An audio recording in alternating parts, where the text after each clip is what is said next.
2024 లేదా 25లో డిగ్రీ లేదా బీటెక్ చదివారా? సాఫ్ట్వేర్ జాబ్ కోసం ఎదురు చూస్తున్నారా? అయితే కోడ్ జ్ఞాన్ 100 డేస్ కోర్సులో చేరండి, జాబ్ సాధించండి. నమస్కారం సార్. నమస్తే మేడం. సార్, కొంతమందిని చూస్తే అంటే వాళ్ళకి శాలరీ బాగుంటుంది, మంచి కంపెనీలో చేస్తారు, టైం టు టైం జీతాలు వస్తాయి. బట్ వాళ్ళనే చూస్తే అప్పులు అవుతారు. ఇంకొకరి దగ్గర నాకు డబ్బులు లేవు, నాకు డబ్బులు ఇవ్వమని మనీని అడగడము, ఇలా డబ్బులు ఖర్చు చేయడము, ఇవే ఎక్కువగా చూస్తూ ఉంటాం. అంటే శాలరీ బాగానే వస్తుంది, టైంకి వస్తుంది, మంచి జాబ్ ఉంది, బట్ స్టిల్ ఇంకా వాళ్ళు ఇంకొకరిని అడుగుతూ ఉంటారు. ఎక్కడ మిస్టేక్ చేస్తూ ఉంటారు? చాలా మంది జాగ్రత్తగా ఉండండి. Super powerful question. చాలా మంది అంటే పేరు గొప్ప ఊరు దెబ్బ అంటారు కదా, అంటే చెప్పుకోవడం చాలా పెద్ద ఎంఎన్సీ కంపెనీ, తీరా చూస్తే వాళ్ళ దగ్గర సేవింగ్స్ ఉండవు, రిస్క్లోకి వెళ్తారు. ఎందుకనంటే చాలా మంది చేసే 90% తప్పు ఏంటంటే ల్యాక్ ఆఫ్ కోచ్. ఒక కోచ్ అంటే ఒక పర్సనల్ కోచ్, ఒక personal success coach, personal life coach లేకపోవడం వల్ల కౌన్సిలింగ్ తీసుకోరు. మీరు ఎప్పుడైనా అబ్జర్వ్ చేస్తే వెల్ డెవలప్డ్ కంట్రీస్లో చాలా మంది వాళ్ళు వెళ్ళి కౌన్సిలింగ్స్ తీసుకుంటారండి. అంటే ఇప్పుడు ఫర్ ఎగ్జాంపుల్ ఏం చేస్తారంటే చదివే ముందు కౌన్సిలింగ్ తీసుకుంటారు, సో మ్యారేజ్ చేసుకునే ముందు కౌన్సిలింగ్ తీసుకుంటారు. బట్ అన్నిటికీ కౌన్సిలింగ్ ఉంటాయి. ఇప్పుడు మన ఇంటర్మీడియట్ తర్వాత మనకు కౌన్సిలింగ్ ఉంటుంది, ఎంసెట్ అయిపోయిన తర్వాత. అంటే కానీ చాలా మంది అంటే ఇంజనీరింగ్ చేయడానికి కౌన్సిలింగ్ ఉంటుంది, కానీ జీవితంలో డబ్బు సంపాదించడానికి మాత్రం కౌన్సిలింగ్ రారు. కౌన్సిలింగ్ రావడం అనేది తప్పుగా అనుకుంటారు, కానీ కౌన్సిలింగ్ వస్తే క్లారిటీ పెడుతుంది. ఈ 2026 నుంచి జనవరి తర్వాత నా దగ్గరికి ఎవరు కౌన్సిలింగ్ వచ్చినా నేను మనీ బ్లూ ప్రింట్ అంటే ఒక ఫైనాన్షియల్ ప్లానింగ్ ఎలా చేసుకోవాలి అనే ఒక కొత్త టెక్నిక్స్ కొన్ని యాడ్ చేస్తున్నాను కౌన్సిలింగ్లో. సో అయితే ఈరోజు ఈ వీడియోలో కొన్ని పాయింట్స్ చెప్తాను, జాగ్రత్తగా వినండి, నోట్ చేసుకోండి. రీసెర్చ్ ప్రకారం ఫోర్బ్స్ మ్యాగజైన్ ఇలాంటి అంటే టైమ్స్ ఆఫ్ వెల్త్ మ్యాగజైన్స్ ఇలాంటివి కొన్ని ఉన్నాయి, ఎకనామిక్ టైమ్స్, వీళ్ళందరూ ఏం చెప్తున్నారంటే డబ్బు సేవ్ చేయడం వల్ల, ఎర్న్ చేయడం వల్ల మీరు ధనవంతులు అవరు, డబ్బుని మేనేజ్ చేయడం వల్ల ధనవంతులు అవుతారు అని చాలామంది చెప్తున్నారు. సో ఈరోజు నేను నిజంగా లా ఆఫ్ అట్రాక్షన్ యూస్ చేసి మీ లైఫ్లో మ్యాజిక్ జరగాలంటే ఫస్ట్ లాజిక్ మైండ్ తీసేయాలన్నమాట. లాజికల్ మైండ్ అంటే అన్నీ నాకు తెలుసు. చాలామంది ఎందుకు సక్సెస్ అవ్వరు, ఎందుకు డబ్బు సంపాదించారంటే 3 లెటర్స్ కింద కామెంట్ బాక్స్ టైప్ చేయండి, ఐ నో దట్ అని అంటారండి. ఐ నో దట్ అన్నీ నాకు తెలుసు అనే భ్రమలో ఉంటారు అనమాట. సో ఈరోజు ఈ వీడియోలో నేను చెప్పబోయేది ఏంటంటే భారీ జీతాలున్నా సేవింగ్స్ చేయలేకపోతున్న నేటి తరం. ఒకప్పుడు కన్నా ఇప్పుడు చూడండి, ఒకప్పుడు అంటే బాగా ఆస్తులు ఉండే, తక్కువ ఇన్కమ్ ఉన్నా కూడా చాలామంది డబ్బులు సంపాదించుకుని ఉన్నారు. ఈ రోజుల్లో వైఫ్ అండ్ హస్బెండ్ ఇద్దరు కలిసి డబ్బు సంపాదిస్తున్నారు, కానీ చాలామందికి మిగలడం లేదు. సో ఏంటో చూద్దాం. ఎందుకు? జాగ్రత్తగా ఉండండి. ఫస్ట్ ఆఫ్ ఆల్, ఎందుకు చిల్లి గవ్వ కూడా మిగలట్లేదు? మళ్ళీ అప్పులు చేస్తున్నారు.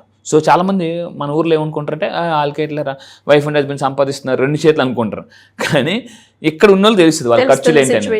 సో ఇక్కడ ఏంటి ఫస్ట్ పాయింట్ నోట్ చేసుకోండి, ఇది చాలా చాలా ఇంపార్టెంట్.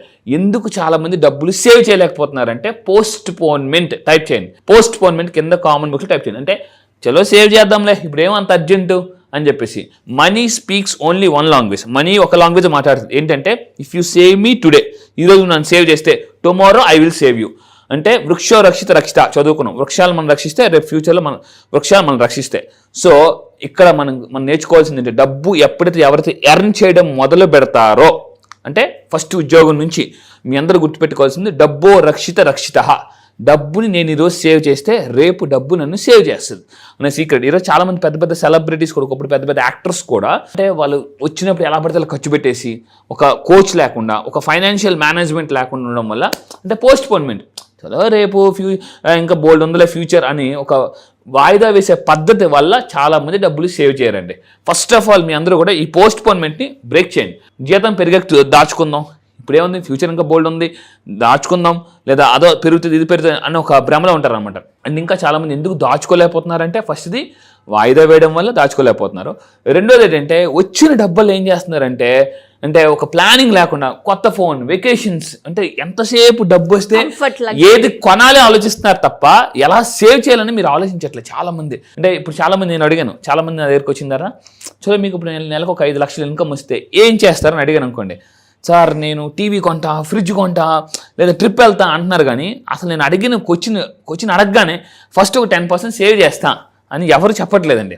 ఇన్సూరెన్స్ తీసుకుంటాను అది చెప్పట్లేదు. ఫస్ట్ మీరు చేయాల్సిన పని ఏంటంటే సేవ్ చేయాలి, సో మనం మేనేజ్ చేసుకోవాలి, తర్వాత ఖర్చు పెట్టాలన్నమాట. సో అంటే ఎక్కువ ఇంపార్టెన్స్ దేనికి కడుతున్నారంటే ఖర్చు మీద ఫోకస్ చేస్తున్నారు. దానివల్ల లా ఆఫ్ అట్రాక్షన్ ఏం చెప్తుంది తెలుసా, దేని మీద ఫోకస్ చేస్తే అది ఇంకా మన లైఫ్లో ఎక్స్పాండ్ అయిపోతుంది. What you focus it expand. చాలామంది నా దగ్గరికి వచ్చి, సార్ నాకు డబ్బు మిగలట్లేదు, ఖర్చు అయిపోతుంది, మిగలట్లేదు, ఖర్చు అయిపోతుంది. చాలామంది నా దగ్గర కౌన్సిలింగ్ వచ్చిన తర్వాత నాకు తెలిసింది ఏంటంటే వీళ్ళకి అసలు ఫైనాన్షియల్ ప్లానింగ్ లేదు.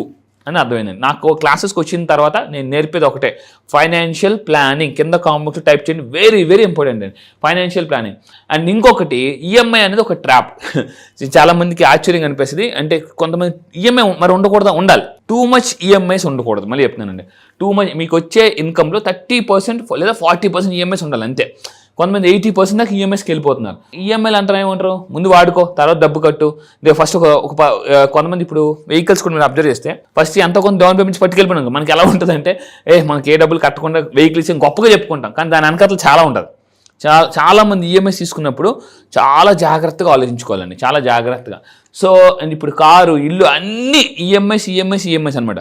అయితే లా ఆఫ్ అట్రాక్షన్ మీరు నా క్లాసెస్కి వచ్చిన తర్వాత ఈఎంఐల నుంచి, మళ్ళీ చెప్తున్నానండి, ఈఎంఐల నుంచి ఎంపైర్ బిల్డ్ చేసే లెవెల్కి నేను తీసుకెళ్ళగలను పక్కాగా. సో ఇంకా మీరు తీసుకుంటే ఇక్కడ ఒక రీసెర్చ్ చెప్తాను చూడండి. తల్లిదండ్రులు అంటే ఈరోజు మన తల్లిదండ్రులు రూపాయి జాగ్రత్తగా సేవ్ చేసి వాళ్ళు బంగారం కొనుక్కుని అన్నీ కొనుక్కున్నారు. ఇప్పుడు చాలా మంది ఏం ఉండట్లేదు అనమాట. ఎందుకనంటే main point lack of discipline. కింద కామెంట్ బాక్స్ టైప్ చేయండి, ఫైనాన్షియల్ డిసిప్లిన్ లేదండి చాలా మందికి. ఫైనాన్షియల్ డిసిప్లిన్, ఒక ప్రాపర్ ప్లానింగ్ లేదు, కోచ్ లేదు, డిసిప్లిన్ లేదు. నిజంగా చెప్తాను, మీరు ఫాస్ట్గా ధనవంతులు అవ్వాలంటే కింద జాగ్రత్తగా నోట్ చేసుకుని రాసి పెట్టుకోండి, ఫైనాన్షియల్ డిసిప్లిన్. ఎఫ్డి అంటారండి. ఎఫ్డి అంటే నేను ఒకప్పుడు అనుకున్నాను ఫిక్స్డ్ డిపాజిట్ కాదు. ఇప్పుడు ఈ 21st centuryలో ఫిక్స్డ్ డిపాజిట్స్ ఉండాలి, at the same time financial discipline కూడా ఉండాలి. అండ్ ఇంకా తీసుకుంటే ఇక్కడ బేస్డ్ అంటారు. ఈరోజు మీరు మెట్రో నగరాల్లో తీసుకుంటే 50,000 మినిమం ఖర్చు ఉందండి. 50,000 మినిమం ఖర్చు. సో రీసెంట్గా ఒక న్యూస్ పేపర్లో వచ్చిందనమాట, వచ్చిన డబ్బులంతా పిల్లల్ని చదివించుకోవడానికే, స్కూల్ ఫీజులకే ఖర్చు అయిపోతున్నాయని. ఒకప్పుడు నేను 10th క్లాస్ చదువుకోవడానికి మా అయితే 10,000. ఇప్పుడు ఎల్కేజీ యూకేజీ ఫీజులే లక్షల్లో ఉన్నాయన్నమాట. సో అందుకే నేను చెప్పేది, ఇంతకుముందు ఒక వీడియో చేసాం, మనం మల్టిపుల్ సోర్స్ ఆఫ్ ఇన్కమ్ ఉండాలి, అండ్ డిసిప్లిన్ ఉండాలి, ఒక ప్లానింగ్ ఉండాలి. అండ్ ఇంకొకటి ఏంటంటే చాలామంది ఒకప్పుడు మన ఇండియాలో పోలియో వ్యాధి ఉండేది, ఇప్పుడు చాలా వరకు తగ్గిపోయింది, ఆల్మోస్ట్ లేదు. సో కానీ ఇప్పుడు కొత్త వ్యాధి వచ్చింది, ఏంటో తెలుసా? పోలియో వ్యాధి పోయి పోలిక వ్యాధి వచ్చిందండి. చాలామంది ఈ పోలి కంపారిజన్ వాళ్ళు ఎక్కువ ఖర్చు పెడుతున్నారు, స్టేటస్ చూపించుకోవడం కోసం ఎక్కువ ఖర్చు పెడుతున్నారు. సో ఇక్కడ మెరీ పాయింట్, దీనికి పరిష్కారం ఏంటి? జాగ్రత్తనండి. ఒక పెన్ను పేపర్ తీసుకుని నేను ఎక్కడ ఎక్కువ ఖర్చు పెడుతున్నా, చాలా మంది ఖర్చు పెట్టడంలో ఎందుకు ఫెయిల్ అవుతారంటే, అంటే సేవ్ చేయడంలో ఎందుకు ఫెయిల్ అవుతారంటే, టూ మచ్ ఎమోషనల్ పీపుల్ బాగా ఖర్చు పెట్టేస్తారండి. ప్రతిదానికి ఎమోషనల్గా ఎవరైతే కనెక్ట్ అయిపోతారో సో వాళ్ళు ఎక్కువ ఖర్చు పెట్టేస్తుంటుంటారు. సో మీరు చేయాల్సిన పెన్ను పేపర్ తీసుకుని అనవసరంగా నేను ఎక్కడ ఖర్చు పెట్టాను ఇంతకు ముందు ఒకసారి నోట్ చేసుకోండి. అప్పుడు ఏమవుతుందంటే మీరు ఈసారి నెక్స్ట్ టైం ఆ ప్లేస్కి వెళ్ళినప్పుడు లేదా అది కొనాలన్నప్పుడు ఇది అనవసరమైన ఖర్చు ఆల్రెడీ నా పేపర్లో ఉంది అని మీరు చెప్తారు. కాబట్టి బ్రెయిన్ దాని మీద ఫోకస్ చేయనివ్వదు అనమాట. అండ్ ఇంకా తీసుకుంటే క్రమశిక్షణ. ఇక్కడ చూడండి, క్రమశిక్షణ. ఎవరికైతే క్రమశిక్షణ ఉండదో అక్కడ పడుతుంది అనమాట శిక్ష, అందులోనే శిక్ష ఉంది. సో ఫైనాన్షియల్ డిసిప్లిన్ చాలామంది అంటారు నాకు ఎలా తెలుస్తుంది? కోచ్ ఉండాలి కంపల్సరీ. నేనేం చేస్తానంటే ఎవరికైనా అదర్ కౌన్సిలింగ్ వచ్చినప్పుడు నేను ఒక 6 టెక్నిక్స్ ఇస్తాను అనమాట. అంటే మనీని ఎలా మేనేజ్ చేయాలనేది చాలా ఒక పవర్ఫుల్ టెక్నిక్స్ ఉంటాయి. అలాంటి దాని గారు మీరు ఫాలో అయితే చాలా డబ్బు సేవ్ చేసుకోవచ్చు 2026లో. చాలామంది ఎలా ఉంటారంటే 2025లో నిజంగా మీరు డబ్బు సంపాదించలేకపోయాను లేదా సేవ్ చేయలేకపోయాను, అనవసరమైన ఖర్చు ఎక్కువ పెట్టేసాను లేదా లాస్ అయిపోయిన ఫీలింగ్లో ఉంటే ఖచ్చితంగా నా జనవరి 3 నుంచి 60 క్లాసెస్కి మీరు రండి. మనీని ఎలా మేనేజ్ చేసుకోవాలి, ఎలా సేవ్ చేయాలి, అండ్ ఇంకొకటి మల్టిపుల్ సోర్స్ ఆఫ్ ఇన్కమ్స్ ఎలా క్రియేట్ చేసుకోవాలి. వెరీ సింపుల్ అండి. ఎఫర్మేషన్స్ ద్వారా మనం multiple source of income create చేసుకోవచ్చు. అది చాలా మందికి తెలియదు. ప్లానింగ్, ఈ 3 ఎవరికైతే ఉంటాయి అంటే ఖర్చులు తగ్గించుకోవాలి, ఫైనాన్షియల్ డిసిప్లిన్ ఉండాలి, గుర్తుపెట్టుకోండి, అండ్ ప్రాపర్ ప్లానింగ్. ట్రాక్ చేయింగ్ అంటారండి. ట్రాక్ అంటే ఇప్పుడు మీరు ఏదైనా ఫుడ్ పెట్టారు, అమెజాన్లో ఆర్డర్ పెట్టారు, ఏం చేస్తాం? ట్రాక్ చేస్తాం. అక్కడ ట్రాక్ చేస్తాం. సో కొరియర్ ఎంతవరకు వచ్చింది లేదా బస్సు ఎక్కడి వరకు వచ్చిందని ట్రాక్ చేస్తాం. కానీ చాలామంది లాస్ట్ మంత్ ఖర్చులు ట్రాక్ చేయరు. ఇలా లాస్ట్ మంత్ ఎంత ఖర్చు అయిందని అడిగితే తెలియదు. సో మీరు ఏం చేయాలంటే లైఫ్లో బాగా డబ్బు సంపాదించాలనుకుంటే లాస్ట్ మంత్ ఎంత అయిందో ఆ ఖర్చుని ట్రాక్ చేయండి. సో ఒక పీడిఎఫ్ తీసుకుని, ప్రింట్అవుట్ తీసుకుని, లేదా మొత్తం అవన్నీ చూసుకుని, లేదనుకుంటే స్టేట్మెంట్ డౌన్లోడ్ చేసుకుని ఒక్కసారి ఎప్పుడైతే మీరు ఆ విధంగా చేస్తారో, పెద్ద పెద్ద మల్టీనేషనల్ కంపెనీస్ ఏం చేస్తాయంటే వాళ్ళు లాస్ట్ మంత్ ఎంత ఖర్చు అయిందో కూడా చూసుకుంటారు. సో కానీ మన పర్సనల్గా చాలామంది ఫెయిల్ అవ్వడం పోయినా ఎవరు వాళ్ళు చూసుకోరనమాట. ఎంత సంపాదించారు లెక్క పెట్టుకుంటారు కానీ ఎంత ఖర్చు పెట్టారు ఎవరు లెక్క పెట్టరు. సో దీనికి ఇంకొకటి మెయిన్ అంటే అతిగా ఆలోచించడం వల్ల కూడా చాలామంది ఎక్కువ ఖర్చు పెట్టేస్తుంటారు అనమాట. ఆ సినిమాలో డైలాగ్ ఉంటుంది, రౌండ్ అప్ చేయకుండా కన్ఫ్యూజన్ ఎక్కువ కొట్టేస్తానని చెప్పేసి. చాలామంది కన్ఫ్యూజన్ ఎక్కువ ఖర్చు పెట్టేస్తుంటారు అనమాట.